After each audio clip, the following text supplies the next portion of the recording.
Hello friends, आप सभी का अपने एच ट्यूटोरियल पर स्वागत है। तो आज हम लोग इस वीडियो में क्लास 8 का सामाजिक विज्ञान का 9 अक्टूबर का वेरी वेरी इंपॉर्टेंट क्वेश्चन देखने वाले हैं। 9 अक्टूबर को आप लोगों का सोशल साइंस का टेस्ट होगा और इस बार से सब्जेक्टिव ऑब्जेक्टिव दोनों क्वेश्चन पूछा जाएगा। आप लोगों को पता होना चाहिए कि आप लोगों का 10 ऑब्जेक्टिव क्वेश्चन पूछा जाएगा, उसके बाद 5 सब्जेक्टिव क्वेश्चन पूछा जाएगा, 4 मार्क्स का। ठीक है, 4 पूछा जाएगा। तो इस तरीके से टोटल आपका 40 अंक का एग्जाम होगा, पूर्णांक 40 का होगा। तो इस बार सब्जेक्टिव क्वेश्चन भी आएगा, इसलिए अच्छी तरीके से तैयारी कीजिए और फुल मार्क्स लाइए। मैं आप लोगों के लिए इंपॉर्टेंट क्वेश्चन यहाँ पर अपलोड कर दे रहा हूँ और एग्जाम से एक दिन पहले आप लोगों के लिए very very very very important question upload कर देता हूँ, जिससे आप लोगों का काफ़ी अच्छा टेस्ट हो जाता है। तो चलिए आज बिना देर के हम लोग क्वेश्चन की ओर बढ़ते हैं। यहाँ पर हम लोग सब्जेक्टिव ऑब्जेक्टिव दोनों क्वेश्चन देखेंगे।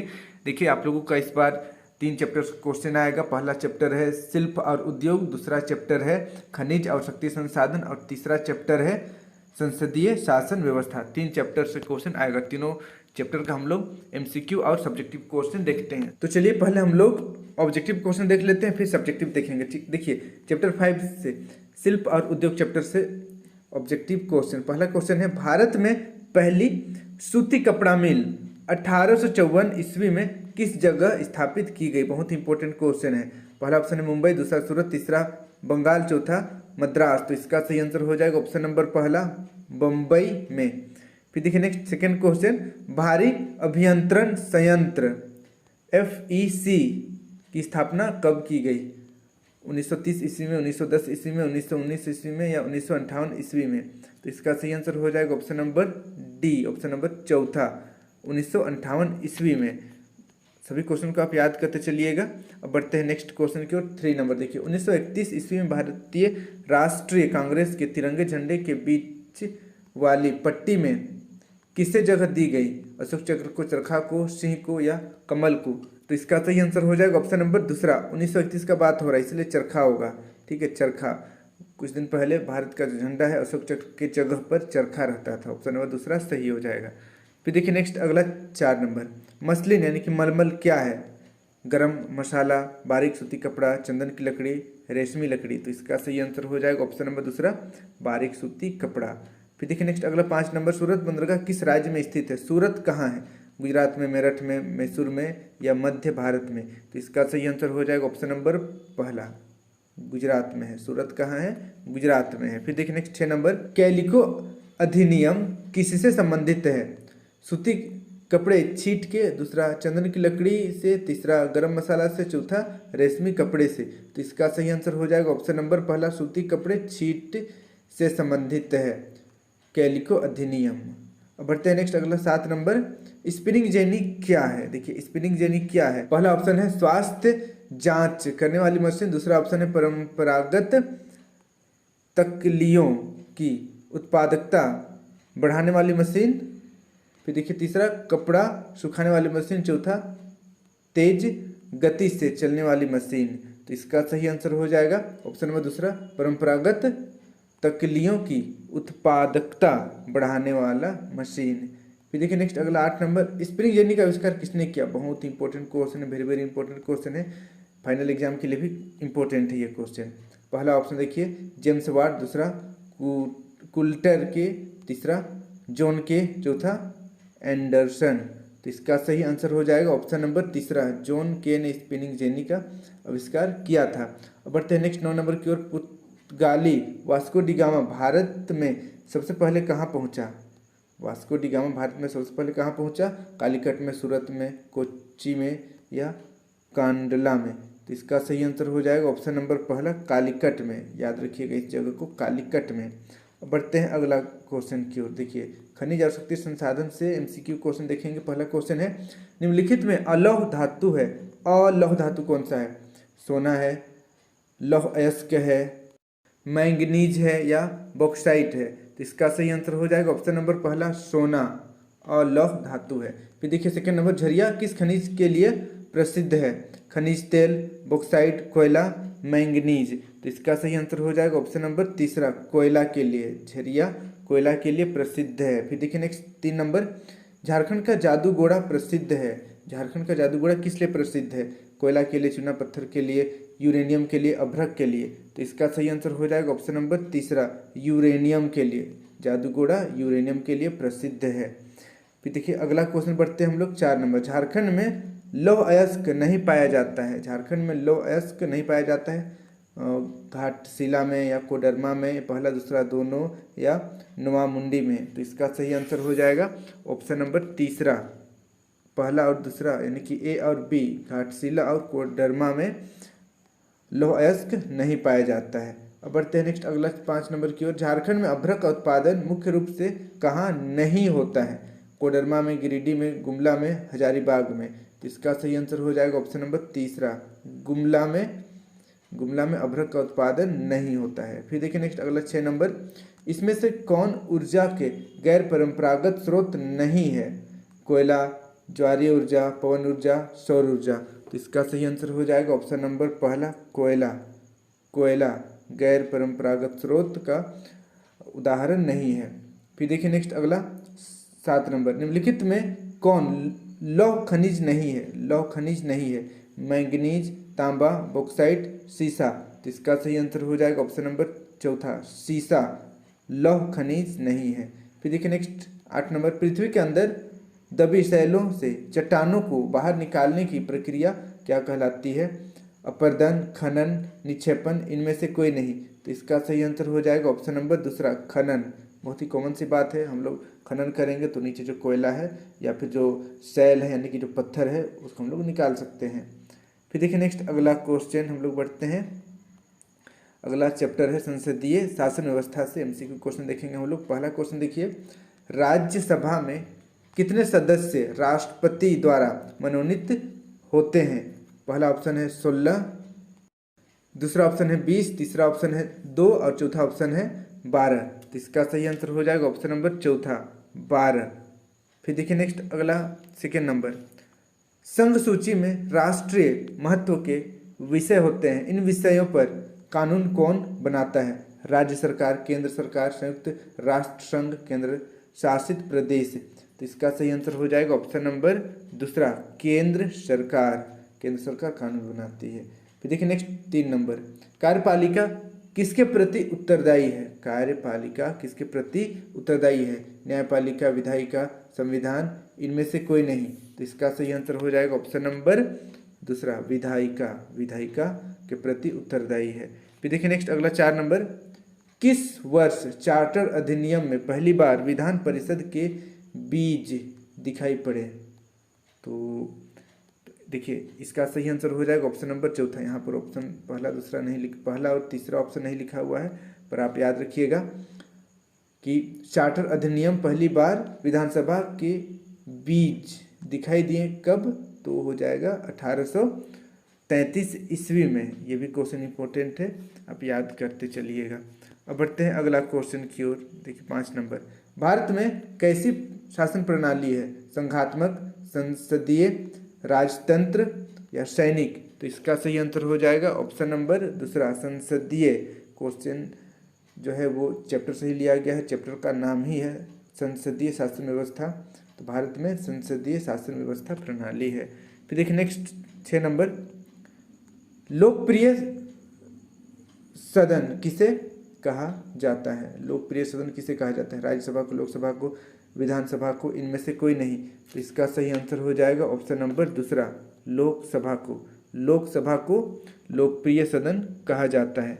फिर देखिए नेक्स्ट अगला 7 नंबर। संयुक्त राज्य अमेरिका में कैसी शासन प्रणाली है?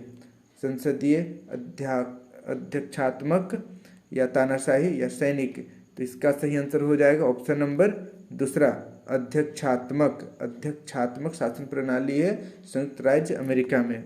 तो इस तरीके से हम लोग यहाँ पर क्लास 8 का सोशल साइंस का ऑब्जेक्टिव क्वेश्चन पूरा देख लिए।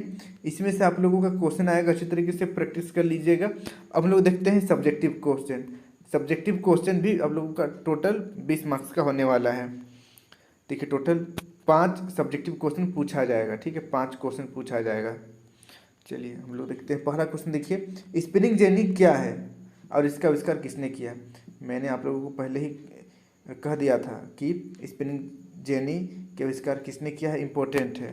देखिए इसका उत्तर, स्पिनिंग जेनी एक ऐसी सूत काटने वाली मशीन थी जिसमें एक कामगार एक साथ कई तकलियों पर काम करता था। इसका आविष्कार 1764 में जॉन के ने किया।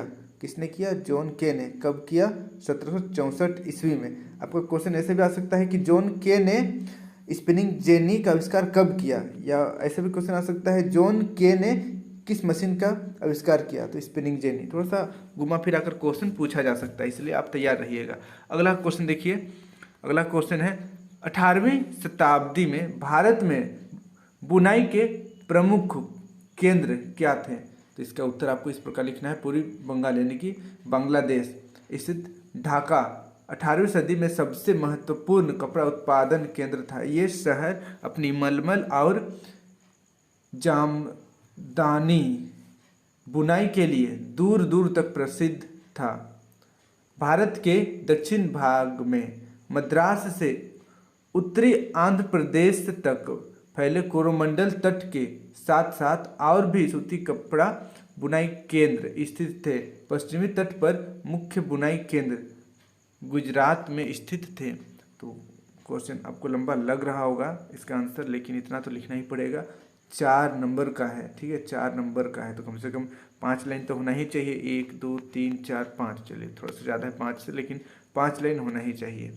अगला क्वेश्चन देखते हैं हम लोग अब, बुनकरों को किन समस्याओं का सामना करना पड़ रहा था। तो इसका उत्तर आपको इस प्रकार लिखना है, बुनकरों को निम्न समस्याओं का सामना करना पड़ रहा था। तो देखिए, इंग्लैंड में बने सूती कपड़ों ने 19वीं सदी की शुरुआत तक भारतीय कपड़ों को अमेरिका, यूरोप और अफ्रीका के परंपरागत बाजारों से बाहर कर दिया था। इसकी वजह से भारत के हजारों बुनकर बेरोजगार हो गए। सबसे बड़ी मार बंगाल के बुनकरों पर पड़ी। ब्रिटिश और यूरोपीय कंपनियों ने भारतीय माल खरीदना बंद कर दिए। इन एजेंटों ने तयशुदा आपूर्ति के लिए बुनकरों को पेशगी देना बंद कर दिया था। तो इतना सा आपको लिखना पड़ेगा, ये याद कर लीजिएगा, इतना सा लिखना पड़ेगा आप लोगों को। फिर देखिए अगला क्वेश्चन, जीवाश्म ईंधन क्या है। जीवाश्म ईंधन क्या है, तो इसका उत्तर देखिए, ऊर्जा के जिन साधनों की उत्पत्ति जैविक तत्वों के सड़ने गलने से हुई है उन्हें जीवाश्म ईंधन कहते हैं, जैसे कोयला, पेट्रोलियम, प्राकृतिक गैस। देखिए कोयला कैसे बनता है, जब पेड़ पौधा जमीन के नीचे गिर जाता है और जमीन के नीचे चला जाता है, भूकंप वगैरह बहुत सारा कारण है जिसके अंदर जमीन के नीचे चला जाता है, और नीचे उच्च ताप और उच्च दाब के कारण वो कोयला में बदल जाता है। वहीं पर अगर कोई जंतु है, जैसे कि डायनासोर हो गया, हाथी हो गया, ब्लू व्हेल हो गया, ये सब मर जाता है तो जमीन के नीचे चल जाता है, उच्च ताप उच्च दाब से पेट्रोलियम बनाता है। ठीक है, जितने पौधे हैं कोयला बनाता है, जितने भी जंतु है, ठीक है, जानवर हैं, वो पेट्रोलियम बनाता है। अगला क्वेश्चन बढ़ते हैं हम लोग अब। अगला क्वेश्चन देखिए, पेट्रोलियम को काला सोना कहा जाता है, कारण बताएं। बहुत ही फेमस क्वेश्चन है कि काला सोना किसे कहा जाता है। तो काफ़ी लोग कोयला लिखते हैं, कोयला, लेकिन ये गलत है। काला सोना किसको कहते हैं, पेट्रोलियम को कहते हैं, याद रखिएगा। देखिए इसका उत्तर, पेट्रोलियम को काला सोना कहा जाता है क्योंकि पेट्रोलियम और इससे बने उत्पादों जैसे डीजल, पेट्रोल, मिट्टी का तेल, मोम, प्लास्टिक और स्नेहक आदि की भारी मांग है तथा ये बहुत मूल्यवान है। समझ में आ गया, इसको आपको याद कर लेना है। फिर देखिए नेक्स्ट अगला, खनिजों का संरक्षण क्यों आवश्यक है। तो इसका उत्तर देखिए, खनिजों का संरक्षण की आवश्यकता इसलिए होती है क्योंकि उद्योग और कृषि दोनों ही खनिजों पर निर्भर करते हैं। खनिज अनवीकरणीय संसाधन है, खनिजों के निर्माण में लाखों वर्ष लगते हैं। मानवीय उपयोग की तुलना में खनिजों का निर्माण दर बहुत धीमा है। खनन प्रक्रिया में बर्बादी को घटाना आवश्यक है।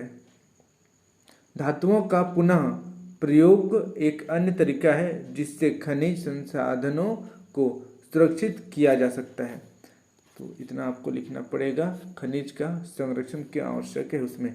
अगर इसमें से 1-2 लाइन आप अगर भूल भी जाते हैं तो कोई दिक्कत नहीं है, जितना याद रहेगा उतना लिख दीजिएगा। अगला क्वेश्चन देखिए, यहाँ पर भी आप लोगों का सब्जेक्टिव क्वेश्चन है और इससे 3 क्वेश्चन बन रहा है। पहला देखिए लौह खनिज, आपका ऐसे भी आ सकता है कि लौह खनिज क्या है या अलौह खनिज क्या है, या ऐसे भी क्वेश्चन आ सकता है लौह अलौह में अंतर स्पष्ट करें। ठीक है, तीनों जैसे क्वेश्चन पूछा जा सकता है। तो चलिए एक एक करके हम लोग इसका आंसर देखते हैं। देखिए लौह और अलौह खनिज में अंतर। लौह खनिज देखिए, जिन धात्विक खनिज पदार्थों में लौह अंश पाया जाता है उन्हें लौह खनिज के नाम से जाना जाता है, जिसमें लोहा पाया जाता है। उदाहरण के लिए जैसे लौह अयस्क। फिर देखिए अलौह खनिज, जिन धात्विक खनिजों में लौह अंश नहीं होता है उन्हें अलौह खनिज के नाम से जाना जाता है, जैसे सोना चांदी इत्यादि। फिर दूसरा अंतर देखिए, भारत में लौह खनिजों के विशाल भंडार हैं। दूसरा यहाँ पर देखिए अलौह में, भारत में अलौह खनिज के भंडार सीमित हैं। फिर देखिए 3 नंबर, ये भूरे रंग के होते हैं, ये भूरे रंग के होते हैं, जबकि अलौह खनिज ये भिन्न रंग के होते हैं। फिर देखिए लौह खनिज में रवेदार चट्टानों में पाए जाते हैं। फिर देखिए अगला डी नंबर, अलौह खनिज में ये प्रत्येक प्रकार के चट्टानों में पाए जाते हैं। जितना आपको याद होगा उतना आप याद कर लीजिएगा, कोई दिक्कत नहीं, सबको लिखने की जरूरत नहीं है। आप 4 या 3 भी लिखिएगा तो भी आंसर सही हो जाएगा। देखिए लास्ट ई नंबर, इसका प्रयोग इस्पात उद्योग में होता है। वहीं पर अलौह देखिए, इसका प्रयोग विभिन्न कार्यों में होता है। इतना सा आपको लिखना पड़ेगा, जो जो इजी है उसको आप लिख लीजिएगा। और आगे देखिए बायोगैस और प्राकृतिक गैस में अंतर, ये क्वेश्चन भी इंपॉर्टेंट है। देखिए बायोगैस और प्राकृतिक गैस। बायोगैस देखिए ए नंबर, यह कार्बनिक अपशिष्ट जैसे मृत पौधे और जंतुओं के अवशेष, जंतुओं का गोबर आदि से तैयार होती है। वहीं पर देखिए प्राकृतिक गैस पेट्रोलियम के साथ पाई जाती है। तेल निकालने पर यह उससे अलग होती है। फिर देखिए नेक्स्ट अगला बी नंबर, यह खाना पकाने तथा विद्युत उत्पादन का घरेलू ऊर्जा का स्रोत है। फिर देखिए बी नंबर इधर, इसका प्रयोग घरेलू और वाणिज्यिक ईंधनों के रूप में किया जाता है। फिर देखिए आगे बायोगैस में ई नंबर, इससे प्रतिवर्ष बड़ी मात्रा में जैव खाद का उत्पादन होता है। फिर देखिए नेक्स्ट प्राकृतिक गैस में, प्राकृतिक गैस यह समाप्य संसाधन है, प्राकृतिक गैस समाप्य संसाधन है। चलिए अगला क्वेश्चन बढ़ते हैं हम लोग। अब फिर से एक अंतर है, परंपरागत और गैर परंपरागत ऊर्जा के स्रोत में क्या अंतर है। ये क्वेश्चन भी इंपॉर्टेंट है, ऐसे भी पूछा जाता है। परंपरागत ऊर्जा के स्रोत से आप क्या समझते हैं, आपको पूछते हैं गैर परंपरागत ऊर्जा के स्रोत से आप क्या समझते हैं, और ये भी पूछ सकता है दोनों में अंतर। 3 क्वेश्चन बनता है इसमें, तीनों क्वेश्चन को आप अच्छी तरीके से याद कर लीजिएगा। देखिए परंपरागत स्रोत एक साइड, दूसरा साइड गैर परंपरागत स्रोत। परंपरागत स्रोत में ए नंबर देखिए, ऊर्जा के परंपरागत साधन है कोयला, खनिज तेल, प्राकृतिक गैस, जल शक्ति और अणुशक्ति। फिर देखिए गैर परंपरागत स्रोत में पवन ऊर्जा, ज्वारीय ऊर्जा और ऊर्जा, भूतापीय ऊर्जा आदि गैर परंपरागत स्रोत हैं। फिर देखिए परंपरागत स्रोत में बी नंबर, ये साधन समाप्य साधन है, इनका प्रयोग केवल एक बार ही किया जा सकता है। जबकि देखिए आगे गैर परंपरागत स्रोत में ये असमाप्य साधन है, इनका प्रयोग बार बार किया जा सकता है। जैसे सोलर एनर्जी, सौर ऊर्जा कभी खत्म थोड़ी होगा, कभी खत्म नहीं होगा। पवन ऊर्जा कभी खत्म नहीं होगा। ज्वारीय ऊर्जा, जब तक सूरज चांद रहेगा तब तक ज्वारीय ऊर्जा रहेगा। ठीक है, क्योंकि चांद और पृथ्वी का जो गुरुत्वाकर्षण है उसके कारण ही ज्वारीय उत्पन्न होता है। तो जब तक चांद है तब तक ज्वारीय ऊर्जा है। अगला क्वेश्चन देखिए सी नंबर, इसका प्रयोग आदिकाल से होता आ रहा है। फिर यहाँ पर देखिए इसका प्रयोग हाल के समय से ही शुरू हुआ है। फिर देखिए आगे परंपरागत स्रोत में इनसे प्रदूषण होता है और गैर परंपरागत स्रोत से ये प्रदूषण मुक्त होते हैं। अब सोलर एनर्जी लगाएंगे हम लोग तो वहाँ तो कोई पोल्यूशन होगा नहीं, कोई प्रदूषण होगा नहीं, धूप से चार्ज हो जाएगा। और उसी प्रकार पवन ऊर्जा, यहाँ पर भी कोई प्रदूषण नहीं होता है। चलिए अगला क्वेश्चन पढ़ते हैं हम लोग। अब अगला क्वेश्चन देखिए, संसदीय प्रणाली और अध्यक्षीय प्रणाली में क्या अंतर है। तो यहाँ पर आपको ऐसा भी क्वेश्चन पूछा जा सकता है कि संसदीय प्रणाली क्या है, तो आपको इतना सा लिखना पड़ेगा। और अगर आपको पूछता है अध्यक्षीय प्रणाली क्या है, तो नीचे इसको आपको लिखना पड़ेगा। और अगर दोनों में अंतर पूछता है तो दोनों को लिखना पड़ेगा। टोटल यहाँ पर भी आप देख सकते हैं 3 क्वेश्चन का आंसर बन रहा है, याद कर लीजिएगा। देखिए आंसर, संसदीय प्रणाली, इस प्रणाली में राज्य और सरकार के मुखिया अलग अलग व्यक्ति होते हैं। इसमें कार्यपालिका अपनी वैधता विधायिका संसद से प्राप्त करती है तथा विधायिका के प्रति उत्तरदायी होती है। इससे कार्यपालिका और विधायिका परस्पर जुड़े हुए होते हैं। वहीं पर देखिए अगला, अध्यक्षीय प्रणाली, इसमें राज्य का मुखिया तथा सरकार का मुखिया एक ही व्यक्ति होता है। इससे कार्यपालिका अपनी वैधता विधायिका से प्राप्त नहीं करती। इस प्रकार की शासन प्रणाली संयुक्त राज्य अमेरिका में प्रचलित है। तो इस तरीके से इसे भी आप याद कर लीजिएगा। अब देखते हैं हम लोग लास्ट क्वेश्चन। आज का लास्ट क्वेश्चन है, राज्य विधानसभा और संसद यानी कि लोकसभा में क्या फर्क है। हम लोग यहाँ पर दो फर्क देखेंगे। पहला फर्क देखिए, लोकसभा के सदस्य संसद सदस्य या सांसद पीएम कहलाते हैं। क्या कहलाते हैं? पीएम। वहीं पर देखिए, जबकि राज्य विधानसभा के सदस्य विधायक कहलाते हैं यानी कि एमएलए कहलाते हैं। एक अंतर मिल गया, इसको आप लोग याद कर लीजिएगा। फिर देखिए अगला, संसद संपूर्ण देश में एक है जबकि विधानमंडल की संख्या प्रत्येक राज्य में है। संसद में बहुमत दल के नेता को प्रधानमंत्री कहा जाता है जबकि विधानसभा में बहुमत दल के नेता को मुख्यमंत्री कहा जाता है। तो इस तरीके से ये हमारा राज्य विधानसभा और लोकसभा में अंतर हमने देखा। तो बहुत ही ज़्यादा इंपॉर्टेंट क्वेश्चन जितना भी यहाँ पर मैंने बताया सभी का आप अच्छी तरीके से प्रैक्टिस कर लीजिएगा। अभी आपके पास काफ़ी ज़्यादा समय है। 9 अक्टूबर को आप लोगों का वीकली टेस्ट है। 9 अक्टूबर को अच्छी तरीके से आप याद कर लीजिएगा सभी क्वेश्चन और चैनल को सब्सक्राइब कर लीजिएगा ताकि एग्ज़ाम से पहले मैं आप लोगों के लिए और एक इम्पोर्टेंट क्वेश्चन अपलोड कर दूंगा जिससे आपका टेस्ट बहुत ही अच्छा जाए। वीडियो को अपने सभी दोस्तों के साथ शेयर कर दीजिएगा ताकि उन्हें भी इस वीडियो का लाभ हो सकेगा। आज के लिए इतना ही। जय हिंद, जय भारत।